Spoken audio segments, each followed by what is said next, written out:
जाऊंगा मैं आप हर जिला। चलिए सदस्यता जो है ज्वाइन करा, चलिए आइए।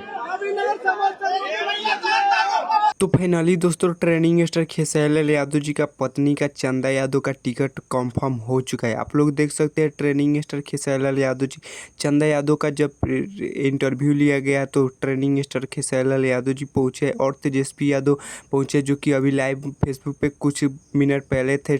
तेजस्वी यादव जी आप लोग नहीं देखो तो जाकर सुन सकते हैं। और बता दें कि टिकट भी कंफर्म हो चुका है। आप लोग देख सकते हैं लालू प्रसाद यादव के साथ टिकट लेकर फोटो खिंचवाए हैं दोनों आदमी, जो कि आप बता दें कि आप सबके बीच में छपरा से विधानसभा के चुनाव लड़ने जा रही है चंदा यादव, खेसारी लाल यादव जी का पत्नी। और बता दें कि अभी को फिलहाल कंफर्म नहीं हुआ है कि कौन लड़ेंगे। बता दें कि कुछ लोग बोल रहे हैं कि ट्रेनिंग स्टार खेसारी लाल यादव जी लड़ेंगे, तो कुछ लोग बोल रहे हैं कि चंदा यादव लड़ेंगे। तो बता दें कि आप सबके बीच में कल सुबह जानकारी हो जाएगा, नामांकन करवाने जाएंगे लोग तो पता चल जाएगी कि चंदा यादव लड़ेगी या ट्रेनिंग स्टार खेसारी लाल यादव जी लड़ेगी। तो बता दें कि आप सबके क्या राय है कि कौन लड़ना चाहिए, तो आप लोग कमेंट में बताइए। तब तक ले मिलते हैं किसी नेक्स्ट वीडियो में।